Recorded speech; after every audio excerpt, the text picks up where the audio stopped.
तो जय हिंद जय भारत। क्या हाल आप सभी की, उम्मीद करते हैं सब अच्छे होंगे, सब बढ़िया होंगे, अपने अपने घर पर मौज काट होंगे। तो देखिए, डोनाल्ड ट्रंप ने वो करके दिखा दिया है जो बाइडेन नहीं कर पाए थे। क्योंकि देखा जाए तो जो इजराइल और गाज़ा के बीच में जो वॉर चल रही थी उसको यहाँ पर रुकवाने का श्रेय डोनाल्ड ट्रंप ने लिया है। इसकी सारी अनाउंसमेंट यहाँ पर जो है ना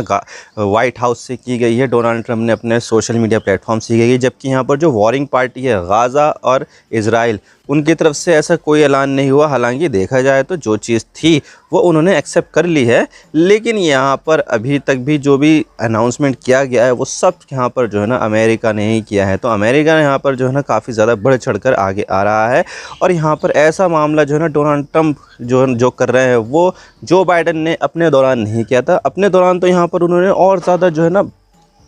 मदद पहुँचाई है इजराइल को, गाज़ा को नहीं, इजराइल को पहुंचाइए पैसे से, मिलिट्री हार्डवेयर से, वीटो सपोर्ट से, ना जाने किस किस तरह से यहाँ पर इजराइल को मदद पहुंचाइए। और इसी वजह से यहाँ पर बताया जाता है कि जो बाइडेन है और उनकी जो सक्सेसर थी कमला हैरिस, वो यहाँ पर और उनकी पार्टी यहाँ पर चुनाव हार गई कि भाई यहाँ पर जो है ना ये तो जो है ना काफ़ी ज़्यादा हो गया है और हम यहाँ पर जो है ना अब इस तरह की चीज़ें बर्दाश्त नहीं करेंगे। और इनफैक्ट यहाँ पर जो मुस्लिम कम्युनिटी है अमेरिका में, उन्होंने भी यहाँ पर बढ़ चढ़कर डोनाल्ड ट्रंप को वोट दिया था। इनफैक्ट यहाँ पर डोनाल्ड ट्रंप ने उस कम्युनिटी से वोट मांगा भी था। कई बार यहाँ पर जो है ना मुस्लिम कम्युनिटी के प्रोग्राम में भी गए हैं और उनके जो इन्फ्लुएंशियल लीडर्स हैं उनसे भी यहाँ पर मुलाकात की है। तो देखा जाए तो यहाँ पर जो है ना जो एक एंटी जो बाइडेन जो सेंटीमेंट था उसकी वजह से यहाँ पर डोनाल्ड ट्रंप ने यहाँ पर चुनाव जीता है। और इसके अलावा यहाँ पर जो है ना उन्होंने कई सारी ऐसी बातें बोली है कि भाई मैं पहले दिन ही यहाँ पर इजराइल और गाज़ा का वॉर रुकवा दूंगा, रशिया यूक्रेन का वॉर रुकवा दिया गया, लेकिन अभी तक भी यहाँ पर ऐसी बात हुई नहीं है। हालांकि रशिया और यूक्रेन के मामले में यहाँ पर जो है ना मामला थोड़ा सा अलग है, लेकिन यहाँ पर इजराइल और गाज़ा के मामले में पूरी तरह से यहाँ पर मामला अमेरिका के ऊपर निर्भर करता है। क्योंकि जो इजराइल है वो पूरी तरह से अमेरिका के हथियारों के ऊपर निर्भर करता है और उसके दिए हुए पैसों के ऊपर निर्भर करता है। अगर आज की डेट में अगर उसको हथियार ना मिले तो वो ईरान के सामने एक हफ्ते तक नहीं टिक पाएगा। क्योंकि उसके पास जो भी हथियार अगर अमेरिका से सप्लाई बंद हो गई तो उसके पास इतनी कैपेसिटी है ही नहीं कि जिस हिसाब से वो इस्तेमाल करते हैं हथियार उसके हिसाब से वो प्रोड्यूस भी कर पाए। क्योंकि उनके पास इतनी जगह नहीं है, उनके पास रॉ मटेरियल नहीं है और साथ ही यहाँ पर उनके पास लेबर भी नहीं है इतनी। क्योंकि पॉपुलेशन काफ़ी ज़्यादा कम है ना, इजराइल की 1 करोड़ से भी कम है। तो यहाँ पर वो इस तरह से मैच नहीं कर पाएगा ईरान की कैपेबिलिटीज़ को। ईरान यहाँ पर जो है ना आउट नंबर कर देगा इजराइल को हर मामले में। तो देखा जाए तो अमेरिका ही है वो जो सारी की सारी जो चीज़ें है वो इजराइल से करवाता है। जो यहाँ पर अमेरिका खुद से नहीं कर पाता वो इजराइल से करवाता है, जो अपने जो काले कारनामे हैं वो सब। लेकिन अब यहाँ पर जो है ना सारा का सारा दारोमदार था वो गाज़ा वॉर रोकने के ऊपर था। कई बार यहाँ पर प्रेशर आया है मुस्लिम कम्युनिटी से, इंटरनेशनल कम्युनिटी से, क्योंकि कई बार यहाँ पर ये सब हुआ है कि कई सारे देशों ने जो पहले पैलेस्टाइन को रिकॉग्नाइज़ तक नहीं करते थे उन्होंने भी यहाँ पर रिकॉग्नाइज़ करना शुरू कर दिया है। कनाडा ने, ब्रिटेन ने, फ्रांस ने, इसके अलावा स्पेन ने, पुर्तगाल ने, आयरलैंड ने, नॉर्वे ने और ऑस्ट्रेलिया ने, इन सब ने यहाँ पर पैलेस्टाइन को एक इंडिपेंडेंट देश यहाँ पर जो है ना डिक्लेयर कर दिया है और यहाँ पर उनकी एम्बेसी को भी यहाँ पर सूचना दे दी है। तो देखा जाए तो यहाँ पर डोनाल्ड ट्रंप के ऊपर बहुत ज़्यादा प्रेशर था वेस्टर्न कंट्रीज़ का, इसके अलावा अरब कंट्रीज़ का यहाँ पर काफ़ी ज़्यादा प्रेशर था। चाइना यहाँ पर जो है ना पूरी तरह से अरब कंट्री को सपोर्ट कर रहा था तो वहाँ से भी प्रेशर आ रहा था। तो कहीं ना कहीं डोनाल्ड ट्रंप के ऊपर ये सब प्रेशर था और उन्होंने यहाँ पर एक ऐसे उद्दंड, एक ऐसे रिलक्टेंट और एक ऐसे जिद्दी व्यक्ति को मना लिया जो किसी के भी बस की बात नहीं थी। कैसे मनाया यहाँ पर आज इसके बारे में पूरी डिटेल के साथ बात करते हैं। लेकिन उससे पहले आप चैनल पर नए हो ना सब्सक्राइब जरूर कर देना। आपकी एक सब्सक्रिप्शन से हमारे कंटेंट बनाने की मोटिवेशन मिलती है। और आप क्या सोचते हैं क्या क्या यहाँ पर चीज़ें डोनाल्ड ट्रंप ने अपनाई होगी ताकि हमास और जो नेतन्याहू है वो गाज़ा पीस डील को साइन कर ले, कमेंट सेक्शन में जरूर बताइएगा। तो चलो शुरू कर दो। तो देखिए यहाँ पर जो डोनाल्ड ट्रंप है उन्होंने यहाँ पर 20 पॉइंट का गाज़ा पीस प्लान को यहाँ पर अनवेल किया था और यहाँ पर ये बताया जाता था और यहाँ पर ये भी देखने को मिल रहा था कि वो पूरी तरह से इजराइल के पीछे हैं, इजराइल के साथ हैं यहाँ पर और उनको यहाँ पर पूरी तरह से सपोर्ट कर रहे हैं। लेकिन यहाँ पर देखा जाए तो जो चीज़ें पहले चल रही थी, ब्लैंक चेक दे दिया, ये सब कर दिया, वो सब तो पब्लिक के लिए दिखाने की चीज़ें है। लेकिन उन्होंने जो बैकडोर में सारी की सारी चीज़ें की हैं वो यहाँ पर काफ़ी ज़्यादा काबिल तारीफ़ है।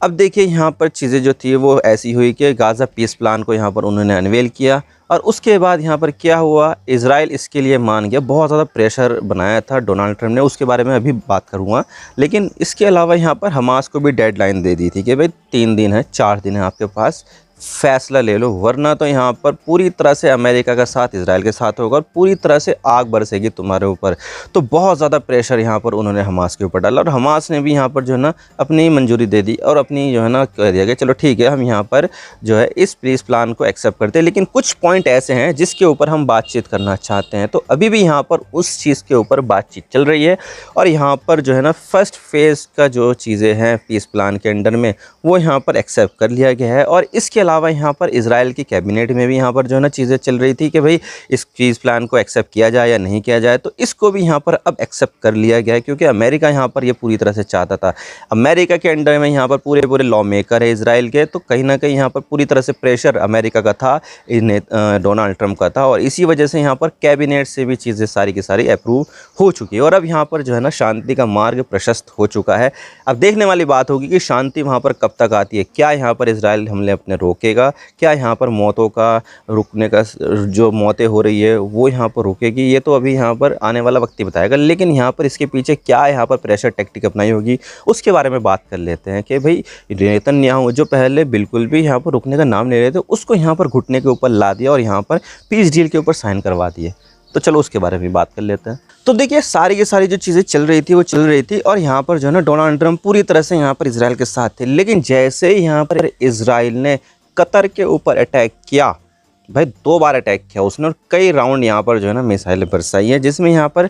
5 लोगों की मौत हुई, जिसमें से एक कतर का एक सिक्योरिटी ऑफिसर भी यहाँ पर शामिल था। तो इसके बाद यहाँ पर जो है ना अरब वर्ल्ड में काफ़ी ज़्यादा हलचल हो गई कि भाई यहाँ पर जो कतर है उसमें सबसे बड़ा अमेरिका का बेस है। भाई इतना बड़ा बेस यहाँ पर मिडिल ईस्ट में कहीं पर भी नहीं है जितना यहाँ पर कतर में है, लेकिन फिर भी उसके बाद भी यहाँ पर कतर के ऊपर अटैक हुआ और इसके अलावा यहाँ पर अमेरिका ने जो कतर के सिक्योरिटी की रिस्पॉन्सिबिलिटी ले रखी थी वो कहीं ना कहीं यहाँ पर शेड हो गई थी और यहाँ पर अमेरिका बिल्कुल भी कतर की मदद करने के लिए नहीं आया। तो इसकी वजह से यहाँ पर जो अरब वर्ल्ड है वो काफ़ी ज़्यादा गुस्से में हो गया था। अब देखिए यहाँ पर बिज़नेस का भी पर्सपेक्टिव है यहाँ पर कि भाई अगर यहाँ पर अरब वर्ल्ड अमेरिका से नाराज़ हो जाएगा तो वहाँ पर अमेरिका को बिजनेस कौन देगा, कौन यहाँ पर अमेरिका में इन्वेस्ट करेगा। तो सबसे बड़ा मसला तो यहाँ पर ये था कि इन्वेस्टमेंट में जाने का खतरा था। तो एक तो डोनाल्ड ट्रंप के ऊपर ये प्रेशर था कि अगर यहाँ पर अरब वर्ल्ड यूनाइट हो गया और उसके बाद यहाँ पर अपनी जो इन्वेस्टमेंट है वो यहाँ पर टेक बैक करना शुरू कर दिया तो इससे अमेरिका में काफ़ी ज़्यादा दिक्कत हो जाएगी और जो मेक अमेरिका ग्रेट अगेन का जो पूरा कैंपेन है उस पर काफ़ी ज़्यादा चोट पहुँचेगी। तो इसकी वजह से यहाँ पर जो डोनाल्ड ट्रंप था उसके ऊपर काफ़ी ज़्यादा प्रेशर था और कहीं ना कहीं ये प्रेशर जो था वो इस चीज़ बात के ऊपर ले था कि हमने यहाँ पर कतर की मदद नहीं की और इसके बाद यहाँ पर जो अरब वर्ल्ड था वो पूरी तरह से यूनाइटेड हो गया। आपने देखा होगा कि किस तरह से यहाँ पर जो सऊदी अरब है उसने भी यहाँ पर चाल चली और पाकिस्तान के साथ एक म्यूचुअल डिफेंस एग्रीमेंट साइन कर लिया कि अगर यहाँ पर अमेरिका के मतलब कि किसी भी देश का अटैक सऊदी अरब के ऊपर होता है तो पाकिस्तान मदद करेगा और पाकिस्तान के ऊपर किसी देश का अटैक होता है तो सऊदी अरब मदद करेगा। तो इस तरह से यहाँ पर सेंस चला गया और नेटो इस्लामिक नेटो के बारे में बात की जाने लगी। तो एक तरह से यहाँ पर अरब वर्ल्ड यूनाइटेड हो गया था और कहीं ना कहीं इसका दबाव डोनाल्ड ट्रंप के ऊपर था कि अगर यहाँ पर ऐसा हो जाता है तो हमारे लिए बहुत ज़्यादा मुश्किल हो जाएगी। बहुत ज़्यादा डिप्लोमेटिक एफर्ट यहाँ पर अरबियन लीडर ने यहाँ पर उठाया, लगाया, बहुत ज़्यादा यहाँ पर दबाव डोनाल्ड ट्रंप के ऊपर बनाया। और इसके अलावा यहाँ पर जो यूनाइटेड नेशंस की अभी जनरल असेंबली की मीटिंग हुई थी जिसमें दुनिया के सारे देशों ने अपनी बात रखी थी वहाँ पर, तो उसके अलावा भी यहाँ पर जो अरब लीडर्स थे उन्होंने यहाँ पर डोनाल्ड ट्रंप से अलग से बात की कि भाई ये सब चीज़ें यहाँ पर नहीं चलेगी, हमें यहाँ पर पूरी सिक्योरिटी चाहिए। तो इसका भी दबाव यहाँ पर डोनाल्ड ट्रंप के ऊपर आया कि भाई अब तो यहाँ पर कुछ ना कुछ तो करना ही पड़ेगा। तो उन्होंने यहाँ पर अपने ऑफिशियल से कहा कि चलो ठीक है, एक यहाँ पर पीस डील करेंगे हम, उसके यहाँ पर कुछ पॉइंट्स हैं वो यहाँ पर तुम लिखना शुरू कर दो। तो यहाँ पर उन्होंने अपने जो अधिकारी थे, उन्होंने अपने जो मंत्री वगैरह जो थे उन सबको काम पे लगा दिया कि भाई अब यहाँ पर जो है ना हम गाज़ा में जंग रोकेंगे और इसके अलावा यहाँ पर हम नेतन्याहू के ऊपर प्रेशर बनाएंगे कि भाई ये जो है ना साइन कर दो। तो उन्होंने यहाँ पर इसके ऊपर काम करना शुरू कर दिया और लेकर आ गया 20 पॉइंट गाज़ा पीस प्लान। अब देखिए ये जो 20 पॉइंट गाज़ा पीस प्लान था वो हाथों हाथ यहाँ पर नेतन्याहू को नहीं बताया, बल्कि यहाँ पर नेतन्याहू को बुलाया कि भाई आ जाओ तुमसे बात करनी है। ये सब जो हुआ वो यूनाइटेड नेशन जनरल असेंबली और इसके अलावा जो अरब लीडर से मुलाकात हुई उसके बाद यहाँ पर हुआ कि भाई ठीक है, हम यहाँ पर नेतन्याहू को बुलाते हैं और इसको यहाँ पर हम बताते हैं कि देखो ये पीस प्लान है, इसके ऊपर साइन करो। अब देखिए दुनिया वालों के सामने तो उन्होंने ये दिखाया है कि हम यहाँ पर इजराइल के साथ हैं, इजराइल के पीछे हम खड़े हैं और यहाँ पर जो भी इजराइल चाहेगा हम उसको यहाँ पर देंगे। लेकिन जो बैकडोर में यहाँ पर जो बातचीत हुई उसमें यहाँ पर कहीं ना कहीं जो प्रेशर बनाया डोनाल्ड ट्रंप ने वो काफ़ी ज़्यादा काबिल तारीफ़ है। जैसे कि उन्होंने यहाँ पर कहीं ना कहीं दो चीज़ रखी होगी सामने, दो चीज़ ऐसी कि देखो एक तो है यहाँ पर गाज़ा पीस प्लान 20 पॉइंट का है, या तो मैं इसको साइन करूँगा या फिर एक तरफ है सैंक्शंस लेटर और इसके अलावा यहाँ पर सारा सपोर्ट विड्रॉ करने का लेटर, या तो मैं ये साइन करूँगा। अब डिसाइड तुम करो। नेतन्याहू के ऊपर पूरा यहाँ पर भार आ गया कि यहाँ पर अगर मैंने यहाँ पर गाज़ा पीस प्लान पे साइन कर दिया तो गाज़ा वॉर रुक जाएगी, और उसके अलावा जो नेतन्याहू का जो चीज़ें चल रही थी कि भाई सरकार में थोड़ी सी उछल पुछल भी है वहाँ पर, इसी वजह से वहाँ पर वॉर कैबिनेट चल रही है और कोई यहाँ पर चुनाव भी नहीं हो रहा है, तो यहाँ पर उनके सामने बहुत ज़्यादा दुविधा थी। अगर मैंने यहाँ पर गाज़ा पीस प्लान को सपोर्ट कर दिया तो वॉर कैबिनेट जो थी वो भंग हो जाएगी और उसके बाद मुझे यहाँ पर चुनाव देखने पड़ेंगे दोबारा से। लेकिन दूसरी तरफ यहाँ पर ये ऐसा था कि अगर मैंने इस चीज़ को एक्सेप्ट नहीं किया गाज़ा पीस प्लान को, तो डोनाल्ड ट्रंप सैंक्शंस वाले लेटर पे यहाँ पर साइन कर, और सैंक्शंस वाले लेटर पे अगर साइन कर दिए तो सारा का सारा भट्टा इजराइल का बैठ जाएगा, क्योंकि जो इजराइल के जो लोग हैं ना उनको यहाँ पर स्टैंडर्ड ऑफ लिविंग हाई में रहने की बहुत ज़्यादा आदत पड़ गई है और यहाँ पर वो हर चीज़ यहाँ पर हाई टेक चाहते हैं, हर चीज़ यहाँ पर जो ना बिल्कुल बढ़िया वाली चाहते हैं, तो उनका जो स्टैंडर्ड ऑफ लिविंग है बहुत ज़्यादा हाई है। अगर यहाँ पर सैंक्शंस लग जाते हैं तो सारा का सारा जो स्टैंडर्ड ऑफ लिविंग है वो सारा का सारा चले जाएगा, और इसके अलावा यहाँ पर बहुत सारे लोगों के ऊपर अगर यहाँ पर प्रतिबंध लगा देता अमेरिका तो इसके बाद यहाँ पर चीज़ें जो है ना सारी की सारी नेतन्याहू के अगेंस्ट हो जाती है, और इतना ज़्यादा समय तक का जो कार्यकाल चलाया है नेतन्याहू ने सारा का सारा मिट्टी में पलीत हो जाता। क्योंकि अगर यहाँ पर ऐसी चीज़ हो जाती तो इतिहास में पहली बार होता कि इजराइल के ऊपर प्रतिबंध लगे हैं। तो दो चीज़ थी यहाँ पर, या तो गाज़ा पीस प्लान को साइन करो या फिर मैं इस लेटर को साइन करूँगा प्रतिबंध वाले के, तो इससे यहाँ पर जो इसराइल है वो पूरी तरह से डिवास्टेटेड हो जाएगा। तो फैसला नेतन्याहू के हाथ में था, तो नेतन्याहू के ऊपर पूरी जिम्मेदारी हो गई कि यार अगर मैंने अपने बारे में सोचा तो ये हो जाएगा, अगर लेकिन मैंने इजराइल के बारे में सोचा तो ये होगा। तो ठीक है, उन्होंने यहाँ पर जो है ना इसके ऊपर एग्री कर लिया, और साथ ही यहाँ पर जो है ना एक और चीज़ की, वो ये की कि कतर के जो लीडर थे उनको फ़ोन लगाकर सॉरी बोल दिया। अब देखिए यहाँ पर इन्होंने एक और चाल चली, वो ये चाल चली कि उन्होंने स्क्रिप्ट लिख के दे दी कि देखो तुम्हें ये सब बोलना है कतर को, और सारी की सारी जो है ना चीज़ें हमारे सामने होनी चाहिए। और साथ ही एक कतर का जो ऑफिशियल था वो भी यहाँ पर उस मीटिंग में था। ये भी बताया जाता है कि भाई अगर यहाँ पर कुछ स्क्रिप्ट में गड़बड़ी ना हो, तो उन्होंने यहाँ पर कतर के लीडर को फ़ोन किया कि भाई हम माफ़ी चाहते हैं, हम यहाँ पर आगे से अटैक नहीं करेंगे और ये सब चीज़ें हैं वो सब चीज़ें हैं। तो उन्होंने यहाँ पर जो है ना माफ़ी मांग ली, और ये सब करके उन्होंने फिर क्या कहा कि भाई ठीक है, अब हम यहाँ पर जो है ना कतर को सिक्योरिटी गारंटी देंगे। अब अगर यहाँ पर कतर के ऊपर किसी भी देश का हमला होता है तो मैं यहाँ पर उस देश के ऊपर अटैक करूँगा। तो यहाँ पर ये चाल चल दी, क्योंकि अरब वर्ल्ड में काफ़ी ज़्यादा जो है ना प्रॉब्लम हो गई थी, और अगर यहाँ पर अरब वर्ल्ड का साथ चला जाता तो यहाँ पर बहुत ज़्यादा नुकसान अमेरिका का हो सकता था। तो इस तरह से यहाँ पर डोनाल्ड ट्रंप ने एक ऐसी चाल चली कि नेतन्याहू को घुटने पर ला दिया, और यहाँ पर जो गाज़ा पीस प्लान है उसको भी यहाँ पर जो है ना इम्प्लीमेंट करना शुरू कर दिया। अब देखिए यहाँ पर भाई बैकडोर में यहाँ पर बैकडोर चैनल में यहाँ पर चीज़ें चल रही थी, लेकिन सामने भी तो कुछ ना कुछ दिखाना था ताकि यहाँ पर वो जो है वो इजराइल के समर्थक भी बने रहे। तो उन्होंने यहाँ पर ये कह दिया कि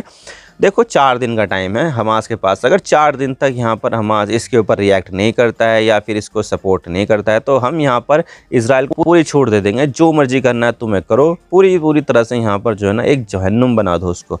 तो यहाँ पर एक तरह से उन्होंने ऐसा करके बोल के इजराइल को भी सपोर्ट कर दिया कि भाई यहाँ पर एक तरह से एक्सट्रीम लेवल पर यहाँ पर एंटी इजराइल ना हो जाए। तो यहाँ पर पूरी दुनिया को दिखाने के लिए उन्होंने ऐसी चाल चल दी। तो कहीं ना कहीं मसला सारा यहाँ पर ये है कि बैकडोर चैनल में डोनाल्ड ट्रंप ने ये सब करके दिखाया है, जो यहाँ पर उसके जो प्रेडिसेसर थे जो बाइडन, वो यहाँ पर शायद नहीं कर पाए थे। तो इस तरह का जो प्रेशर टैक्टिक है उसका इस्तेमाल करके डोनाल्ड ट्रंप ने एक गाज़ा पीस प्लान को साइन करवा दिया, और इसके बाद क्या हुआ, हमास ने भी साइन कर दिया कि चलो ठीक है हम भी एग्री हो जाते हैं। उसके बाद क्या हुआ, डोनाल्ड ट्रंप का प्रेशर इतना था कि जो इजराइल की जो कैबिनेट है उसने भी यहाँ पर ये सब चीज़ें साइन कर दी। तो कहीं ना कहीं यहाँ पर जो चीज़ें थी डोनाल्ड ट्रंप ने बहुत ज़्यादा प्रेशर टैक्टिक का इस्तेमाल करते हुए ये सब चीज़ें साइन करवाई। अगर यहाँ पर नहीं कर देते तो इसमें यहाँ पर इजराइल का नुकसान होता या फ़ायदा होता वो तो वो जाने, लेकिन इसमें अमेरिका का काफ़ी ज़्यादा नुकसान हो जाता। अब देखिए इसमें यहाँ पर डोनाल्ड ट्रंप का भी फ़ायदा है। डोनाल्ड ट्रंप का यहाँ पर फ़ायदा ये है कि डोनाल्ड ट्रंप चाहते हैं कि मैं नोबेल पीस प्राइज़ को विन करूँ, और उसके लिए यहाँ पर उन्होंने कई बार ये बात बोली है कि मैंने कई सारे युद्ध रुकवाए हैं, जैसे कि रवांडा युगांडा के बीच में, इजराइल और ईरान के बीच में। इसके अलावा यहाँ पर एक और क्या, इंडिया और पाकिस्तान के बारे में भी ये बताया जाता है कि इंडिया पाकिस्तान का युद्ध भी मैंने रुकवाया। तो कहीं ना कहीं यहाँ पर ये सब चीज़ें करके वो नोबेल पीस प्राइज़ चाहते हैं। और इसके अलावा यहाँ पर उन्होंने नॉर्वे को भी यहाँ पर काफ़ी ज़्यादा प्रेशराइज़ कर रखा है कि नोबेल पीस प्राइज़ तो मुझे ही दे दो। लेकिन मुझे नहीं लगता कि इस साल उनको मिलने वाला है। हो सकता है कि अगले साल मिल जाए, लेकिन इस साल तो यहाँ पर मुश्किल है, क्योंकि अभी जो फाइनलाइज लिस्ट हुई है उसमें नोबेल पीस प्राइज़ की में डोनाल्ड ट्रंप का नाम कहीं ना कहीं पर भी नहीं है। तो अभी तो यहाँ पर नहीं सोचते, अगले साल शायद हो सकता है कि मिल जाए।